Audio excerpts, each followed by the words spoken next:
안녕하세요. 생명의 흐름입니다. 이번 주는 2020년 추수감사절 집회 메시지 5번입니다.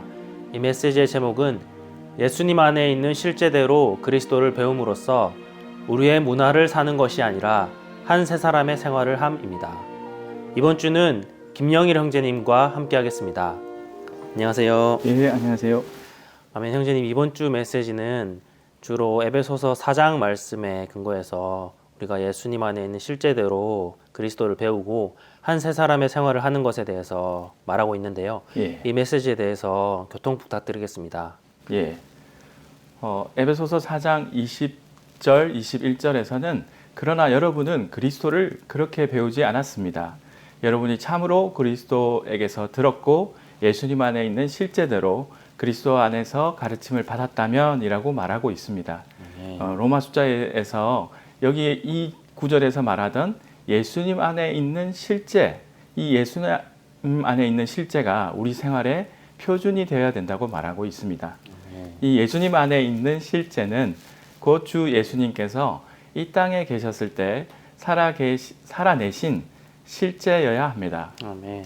예수님께서 이 땅에서 사셨던 그 방식이 오늘날 한 세 사람이 살아야 하는 방식입니다. 아멘. 그 예수님 안에 있는 실제가 사복음서에 기록되어 있는 예수님의 일생의 실제 상태를 가리킵니다. 아멘. 33년 반이라는 시간을 이 땅에 사셨는데 그것이 다만 구속만을 위한 것이 아니었고 그것은 하나의 본을 사신 것이었습니다. 아멘.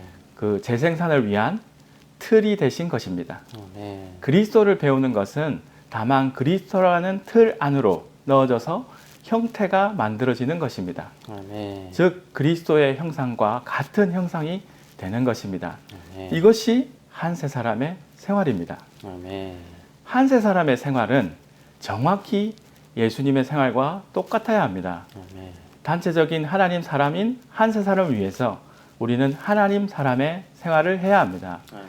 그리스도의 인간 생활은 사람이 하나님을 살면서 인간 미덕들 안에서 하나님의 속성들을 표현하는 것이었습니다. 아멘. 주 예수님이 이 땅에 계셨을 때 비록 사람이셨지만 하나님에 의해 사셨습니다. 하나님께서 인상 안에서 표현되시도록 십자가에 못 박혀 사는 생활을 본으로서 사셨습니다. 아멘. 그러므로 우리는 우리 자신을 부인하고 그리스도의 죽음과 같은 형상을 이루고 그분의 영에 넘치는 공급에 의해서 그분을 확대해야 합니다. 아멘. 로마서 1번과 2번에서는 형제님 말씀대로 주로 에베소서 4장의 말씀을 통해서 우리가 예수님 안에 있는 실제대로 그리스도를 배우는 것을 말하고 있고요.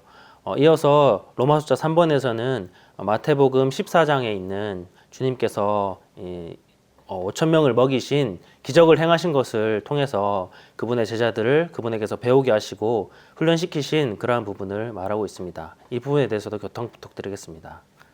예.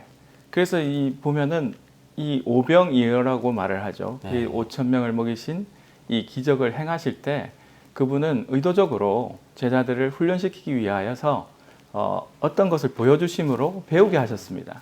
아멘. 그런데 많은 그리스도인들은 다만 5천 명을 먹이신 기적에만 관심을 하지만 우리가 보아야 할 것은 그분께서 이러한 기적을 행하시기 이전에 하늘을 우러러 보신 것을 우리는 관심해야 합니다. 아멘. 그것은 즉 자신이 축복의 근원이 아니고 자신을 보내신 분이신 아버지가 근원이심을 인식하셨던 것을 볼 수 있습니다. 아멘. 여기에서 볼 수 있는 것은 주님은 아들로서 아버지와 하나이셨고 아버지를 신뢰하셨음을 보여줍니다. 아멘. 주님은 아무것도 스스로 하지 않으셨고 자신을 뜻을 구하지 않으셨고 자신을 보내신 분의 뜻을 구하셨습니다. 아멘. 또한 자신의 영광을 구하지 않으셨고 자신을 보내신 아버지의 영광을 구하셨습니다. 아멘. 이러한 예수님 안에 있는 실제대로 우리는 배우기를 원합니다. 아멘. 우리가 이러한 실제를 갖는다면 한 세상을 위해서 우리는 자아를 부인할 것이고 우리의 목적을 거절하고 우리의 야심을 포기할 것입니다. 아멘.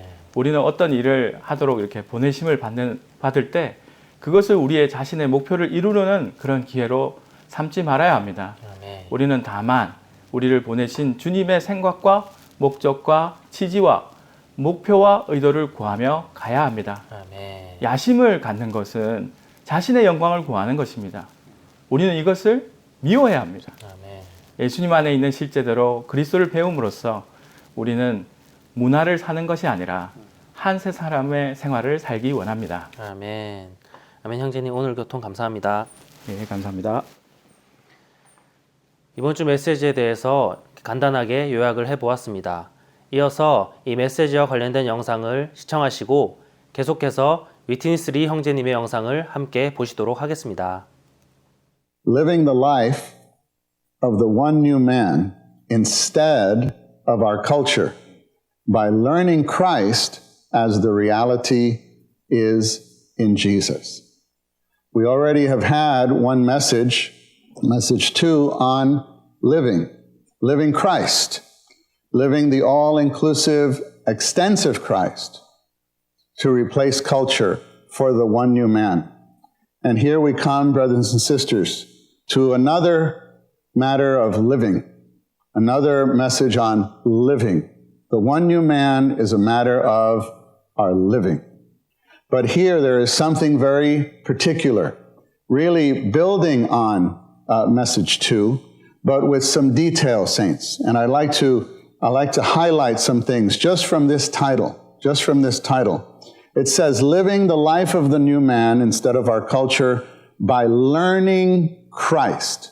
By learning Christ. What is this?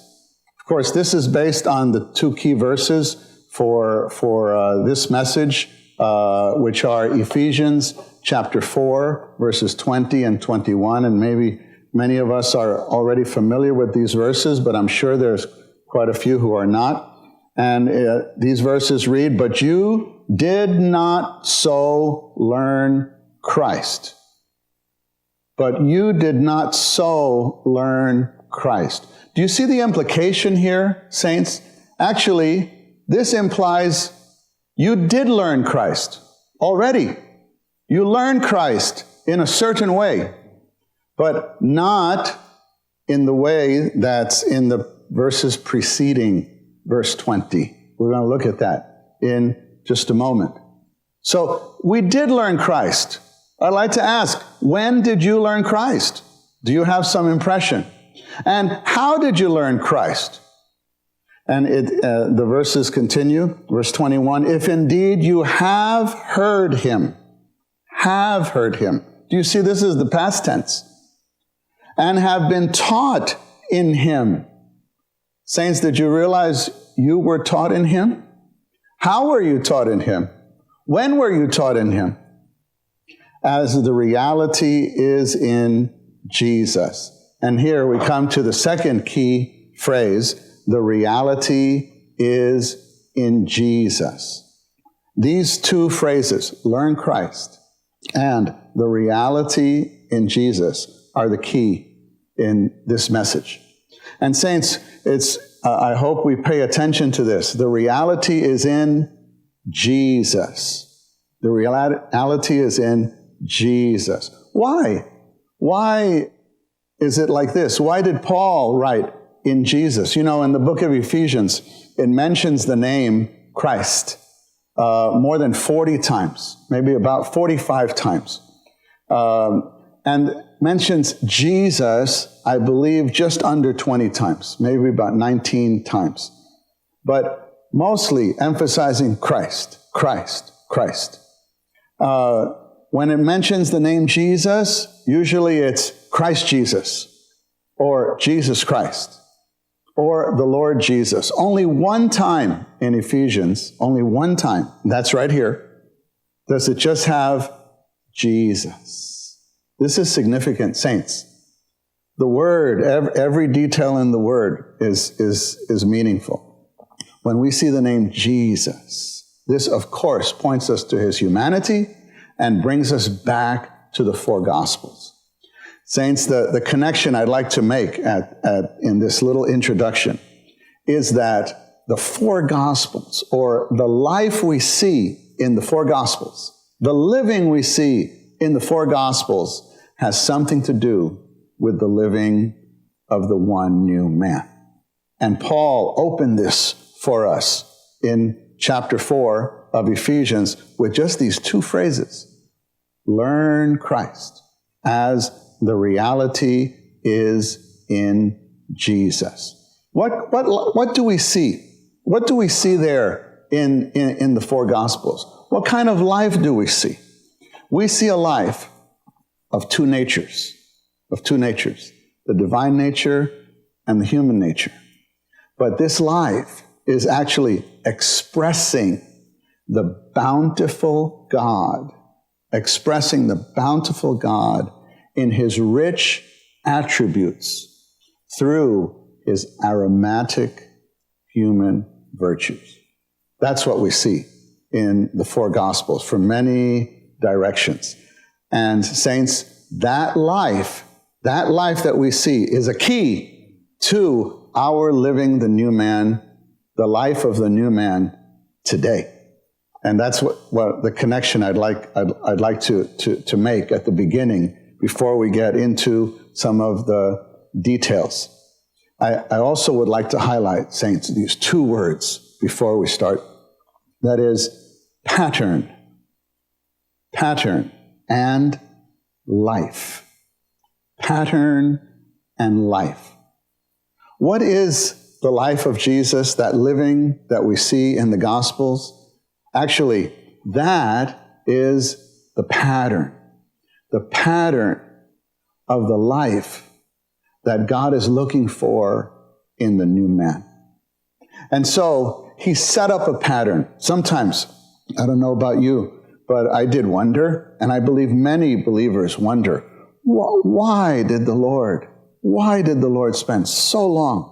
If he came for the sole purpose to accomplish redemption, if that really was his sole purpose, if he came for that, then why didn't he just come and go to the cross and shed his blood and accomplish redemption? What was the purpose of those 33 and a half years? Was it just to do the miracles? Why do we have the Gospels and presenting the life of Jesus in this way? Actually, he was establishing a pattern. We could also have this word for pattern, a mold. A mold. We're going to see a little later that what the word uses, what the scripture uses is example or model. So he established the pattern. And then this one, through death and resurrection, became the Spirit so he could get into us as our life. And that life is absolutely according to the pattern. So I hope you keep these two words as we go through this message. Saints, as we all know, the general subject of the conference this time is the all-inclusive, extensive Christ, replacing culture for the one new man. The all-inclusive, extensive Christ, replacing culture. And we saw in the first message that the church in Colossae was pervaded with culture as the ultimate replacement of Christ. And in the prior messages, we've seen how much this matter of culture, the highest product of human life, our way of living, that has developed over the centuries, that this is the ultimate replacement of Christ and causes the most damage to the actual living of the one new man. But we saw that the way to overcome the culture is not by striving, it's not by adapting. Actually, that only results in a new culture, another culture. Maybe our own personal culture. And it's not by adopting others' culture or adapting to one another. The only way to be rescued is to have a vision of this all-inclusive and extensive Christ. This will rescue us. Then we have we open to this Christ and allow him to spread in our being. And he replaces our culture, little by little. And we saw in the last message that we need to be renewed daily with the resurrection life. We need to be renewed in the spirit of our mind so that the resurrection life can spread in our being. And in this message, again, we come to the living of the new man by learning Christ as the reality is in Jesus. Saints, I believe in these days the Lord has been giving us, bringing the church in his recovery into a strong sensation of his return. And there are many things around us, both in this country and in the world situation, that somewhat confirm that, we are at the consummation of the age. But please recall, in the Memorial Day conference, we did have this fellowship concerning the divine history within the human history. We need to be careful not to be distracted by the human history and focus on what God is doing to write the divine history. I think we'll see a little more of this in the next message. Oh, saints, what is the divine history? The divine history is what God is doing today to gain the one new man. And for this, saints, as we saw in the first message, there is an urgent need, because the Lord needs this for his return.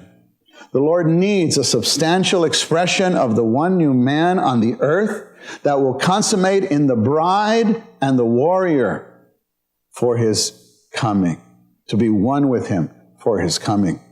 So this needs our immediate attention. You remember that from the first message. It's urgent. That means it needs immediate attention. To what? To learn Christ as the reality is in Jesus. Tonight we come to a very, very familiar matter. We all know, no longer I, but Christ lives in me. We all know this, right? Yet, I must point out to you that have you ever considered that this is one of the basic items in God's New Testament economy? It's more than basic. What is God's New Testament economy? It is no longer you and me, no longer we, but Christ living in us. This is a basic item.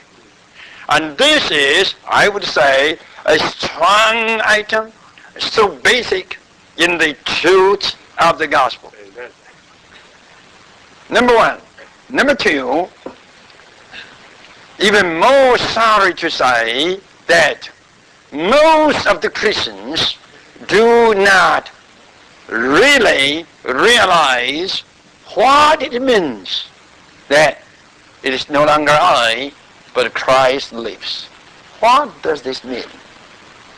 What does this mean?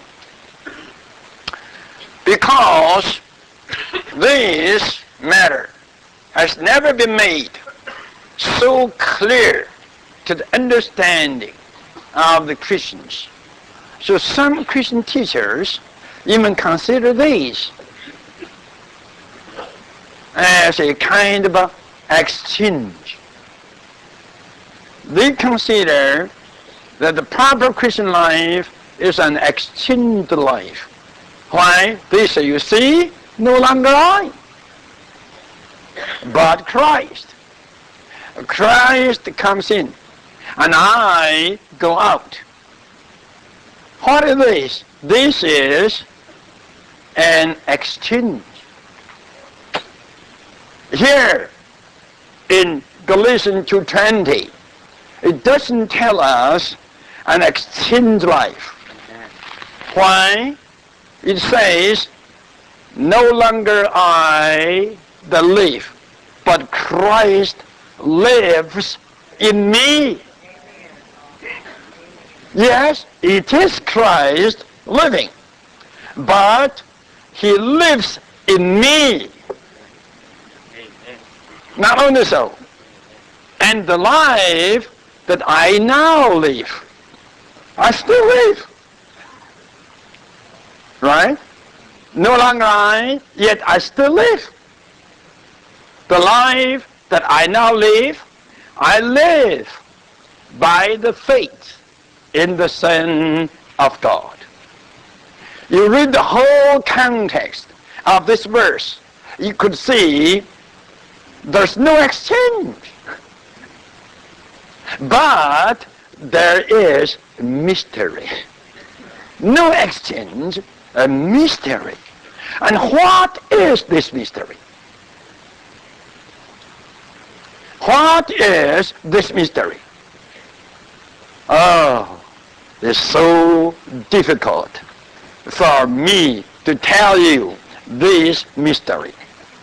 No other book that reveals to us the basic truths of God's New Testament economy so much as this book does. Yet, you have to realize, among so many basic items of the New Testament truths, the most basic one is this one. What one?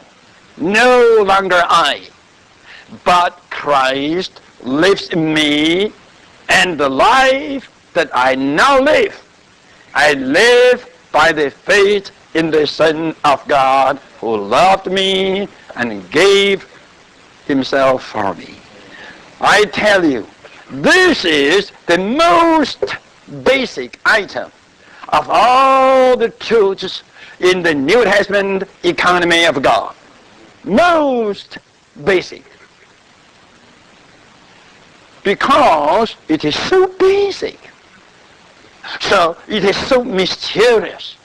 And because it is so mysterious, so this basic truth has been altogether veiled from the proper understanding of the Christians through centuries. This could get clear more than ever. Firstly, listen, it says, no more I. No longer I. Then it says, I live. How could you reconcile these 2 points? No longer I, or no more I, and I live. How could you reconcile these 2 points? No longer I, right? The very I is through. It's over. It's finished. No longer I. But I still live. How could you reconcile these? You say it. Of course, this is not an exchange. I am over, yet I am still here. No longer I, yet I live. How could this be reconciled? Don't forget, to interpret the Bible, we need the Bible. Here, in this verse 20 of chapter 2, it says, I have been crucified.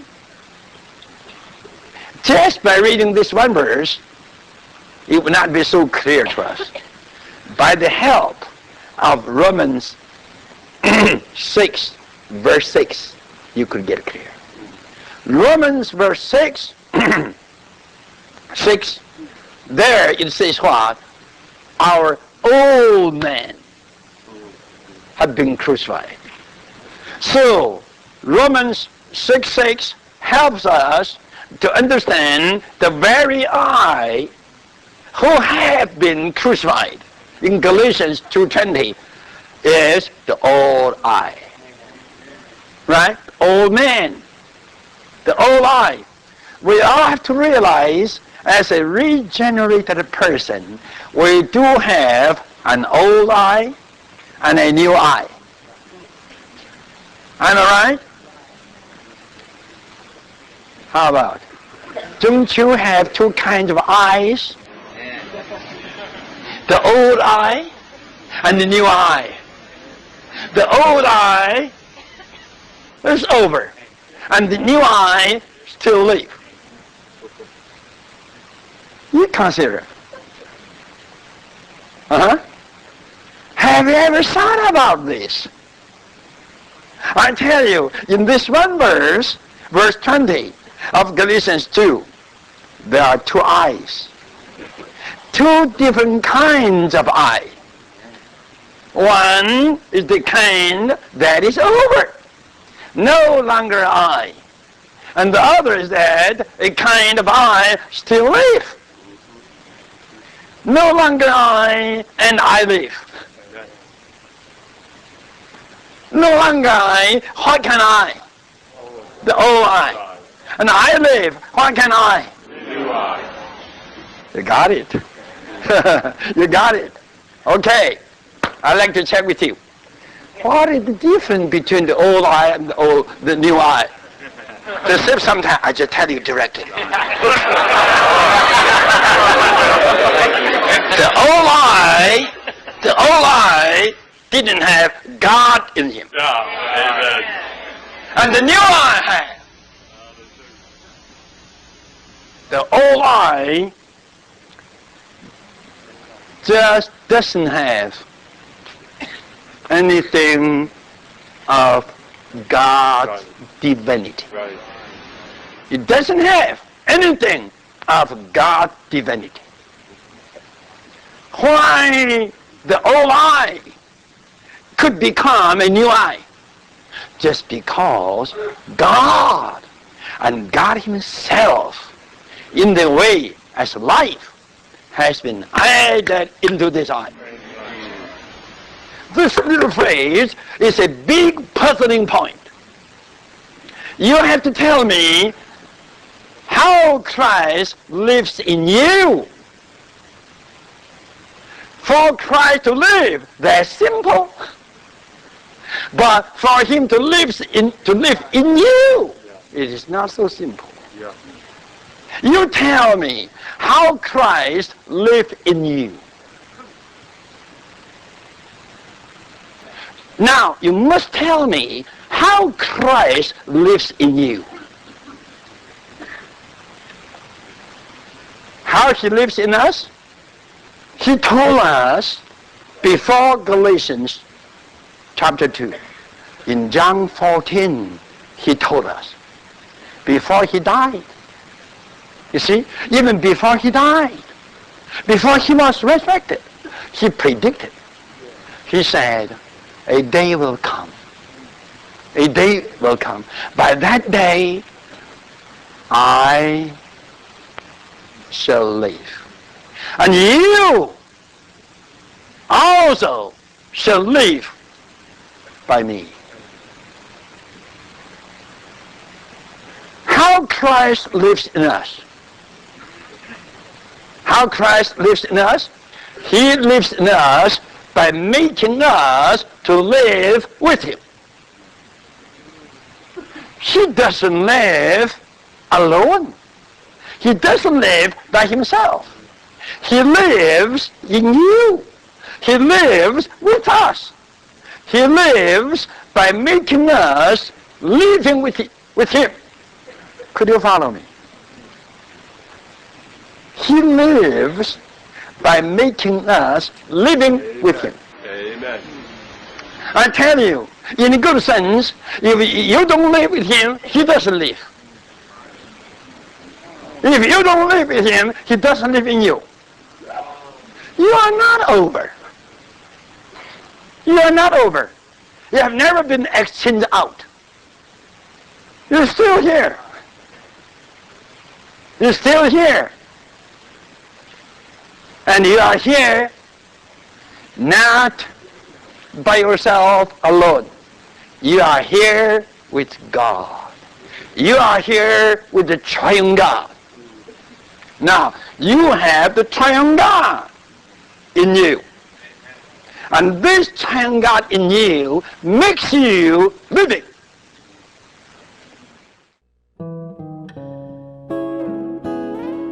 한 세 사람을 위해 하나님 사람의 생활을 함. 하나님 사람의 표준적인 본은 나사렛 사람 예수님입니다. 예수님은 확실히 한 사람이셨습니다. 즉, 그분은 어머니가 있으셨고 작은 마을에서 30년 동안 사셨습니다. 그런 다음에 그분은 나오셔서 3년 반 동안 사역하셨습니다. 만일 우리가 사복음서를 통독한다면 그분께서 행하신 일들에 대한 언급이 많지 않음을 볼 것입니다. 대부분 그분은 다만 제자들 가운데서 사시고 행하셨습니다. 그러나 주 예수님은 자신을 살아 나타내지 않으셨습니다. 요한복음 6장 57절에서 그분은 아버지와의 관계를 이렇게 설명하셨습니다. 살아계신 아버지께서 나를 보내셔서 내가 아버지로 말미암아 사는 것 같이 나를 먹는 그 사람도 나로 말미암아 살 것입니다. 그분은 또한 유대인들에게 내가 진실로 진실로 여러분에게 말합니다. 아들은 아버지께서 하시는 일을 보지 않고는 아무것도 스스로 할 수 없습니다. 왜냐하면 아버지께서 무엇을 하시든지 아들도 그와 같이 하기 때문입니다. 라고 말씀하셨습니다. 그분은 나는 스스로 아무것도 할 수 없습니다. 라고 말씀하셨습니다. 그분은 계속하여 나와 아버지는 하나입니다. 라고 말씀하셨습니다. 여기에 하나님을 살아 나타내는 한 사람이 있었습니다. 이것이 아버지께서 그분을 기뻐하신 이유입니다. 하나님의 아들이신 주 예수님은 자신을 사시기 위해서가 아니라 아버지를 사시기 위해 오셨습니다. 예수님께서 오신 것은 주로 죄인들을 구원하시기 위해서가 아니라 아버지의 위임을 수행하시기 위해서였습니다. 바로 이 목적을 위해 그분께서 십자가로 가신 것입니다. 만일 십자가가 아버지의 뜻이 아니었다면 그리스도는 그것을 받지 않으셨을 것입니다. 그러므로 그분은 겟세마네 동산에서 이렇게 기도하셨습니다. 나의 뜻대로 하지 마시고 아버지 뜻대로 하십시오. 그분은 그분 자신의 뜻을 구하시기 위해서가 아니라 그분을 보내신 분의 뜻을 구하시기 위해 오셨습니다. 그분께서 죄인들을 구원하시기 위해 십자가로 가신 것은 아버지의 뜻을 행하시기 위해서였습니다. 아들은 그분 자신의 생명을 사신 것이 아닙니다. 비록 그분과 아버지는 두 위격이셨지만 오직 한 생명과 한 생활을 갖고 계셨습니다. 이것이 우리에게도 동일하게 적용되어야 합니다. 우리와 주님은 둘이지만 두 생명을 가져서는 안 되며 두 생활을 가져서도 안 됩니다. 우리와 주님 둘 다에게 있는 그 생명은 그분의 생명이지만 생활은 우리의 것입니다. 우리의 생활은 반드시 그분의 생명에 의한 것이어야 하며 우리 자신을 표현하지 않고 그분을 표현해야 합니다. 우리 안에는 우리 자신의 생명뿐 아니라 신성한 생명도 있습니다. 그렇다면 우리는 어떻게 신성한 생명을 살아 나타내야 합니까? 예수님의 일생에서 우리는 신성한 생명을 살아 나타내기 위해 우리 자신의 생명을 반드시 제쳐놓아야 한다는 것을 볼 수 있습니다. 주님은 내가 하늘에서 내려온 것은 내 뜻을 행하기 위한 것이 아니라 나를 보내신 분의 뜻을 행하기 위한 것입니다. 라고 말씀하셨습니다. 이 절은 주 예수님께서 그분 자신의 뜻을 갖고 계셨지만 그것을 제쳐놓으셨다는 것을 분명하게 말해줍니다. 결혼 관계에는 오직 한 머리만 있을 수 있습니다. 신부가 머리를 덮는 것은 그때부터 남편을 자신의 머리로 취한다는 것에 대한 선포입니다. 이제부터 그녀는 남편을 자신의 머리로 취해야 합니다. 우리 그리스도인의 생활은 결혼 생활과 같습니다. 주님께서 우리의 머리이십니다. 우리 자신의 머리는 반드시 계속 가려져 있어야 합니다. 이것은 우리가 자신의 생명을 부인해야 함을 의미합니다. 우리는 사람의 생명과 신성한 생명을 모두 가진 사람들입니다. 오직 한 생명만을 살 수 있기 때문에 우리의 타고난 생명은 반드시 부인되어야 합니다. 자아를 부인하는 길은 우리의 뜻과 영광을 부인하는 것입니다. 주 예수님은 자신의 영광을 구하지 않고 자신을 보내신 분의 영광을 구하고 있다고 말씀하셨습니다. 뜻과 영광, 이 두 단어가 우리 인간 생활의 본질을 이룹니다. 우리는 자신의 뜻과 영광을 제쳐놓음으로써 자신의 생명을 제쳐놓을 수 있습니다. 아버지에 의해 보냄을 받으신 분은 우리에게 그분께서 자신의 뜻이나 자신의 영광을 구하지 않으셨음을 말씀하셨습니다. 사람의 뜻은 사람 안에 있고 사람의 영광은 사람 밖에 있습니다. 모든 사람은 자신의 뜻과 영광을 위해 삽니다. 만일 여러분이 자신의 뜻과 영광을 제쳐놓는다면 자신을 부인하게 될 것입니다. 왜 여러분은 자신에 의해 살기를 좋아합니까? 그것은 여러분이 자신의 영광을 위해 자신의 뜻을 이루고자 하기 때문입니다. 우리는 체험을 통해 우리의 생명을 제쳐놓는 데 있어서의 어려움이 바로 우리의 뜻에 있다는 것을 알게 되었습니다. 자아의 중심은 우리의 뜻 안에 있고 이것은 내적인 것입니다. 밖에는 개인적인 영광이 있는데 이것은 지위와 계급과 과시와 명성을 포함합니다. 세상적인 사회에서만 각 사람이 자기 자신의 영광을 위하는 것이 아닙니다. 심지어 교회 안에서도 우리는 모두 대단한 인물이 되고 싶어 합니다. 언젠가 어떤 기독교 단체가 각 사람을 모두 대단한 인물로 만들어야 한다고 주장했습니다. 그러나 교회 안에서 우리는 아무것도 아닌 사람이 되어야 합니다. 교회는 모든 사람을 끝냅니다. 만일 대단한 인물이 되기를 원한다면 교회로 오지 마십시오. 대단한 인물이 되기를 열망하는 것은 자기를 높이는 것이라 할 수 있습니다. 그것은 타고난 생명에 속한 영광입니다. 우리가 타고난 생명의 뜻을 내려놓고 그 영광을 제쳐놓을 때 타고난 생명은 끝나게 됩니다. 행복한 결혼 생활의 비결은 아내가 자신의 뜻과 영광을 버리는 것입니다.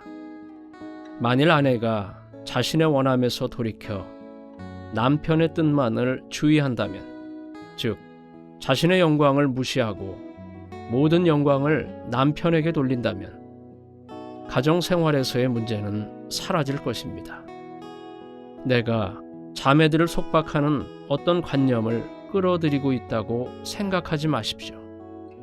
심지어 주 예수님도 자신의 뜻과 영광을 버리셨습니다.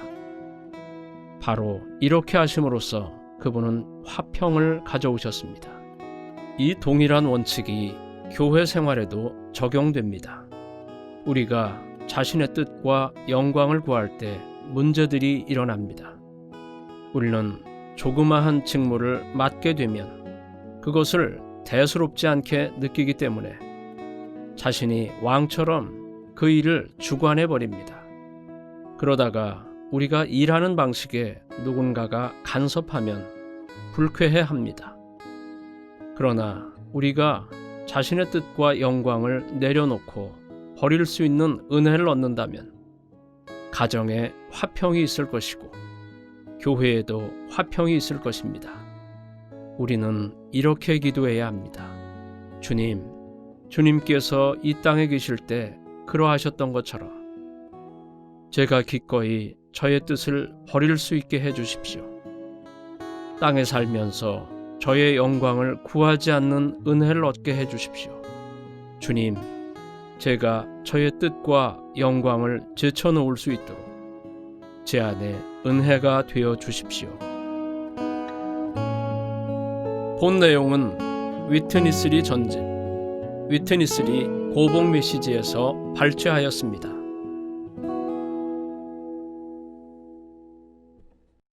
에베소서 4장 21절은 여러분이 참으로 그리스도에게서 들었고 예수님 안에 있는 실제대로 그리스도 안에서 가르침을 받았다면 이라고 말합니다. 새 한 주간이 다시 우리에게 다가왔습니다. 이번 주간도 예수님 안에 있는 실제대로 그리스도를 배움으로써 우리의 문화를 살지 않고 일상생활의 모든 부분에서 한 세 사람의 실제를 살아 나타내시기를 기도드립니다. 그러면 저희는 다음 주에 다시 찾아뵙도록 하겠습니다. 감사합니다.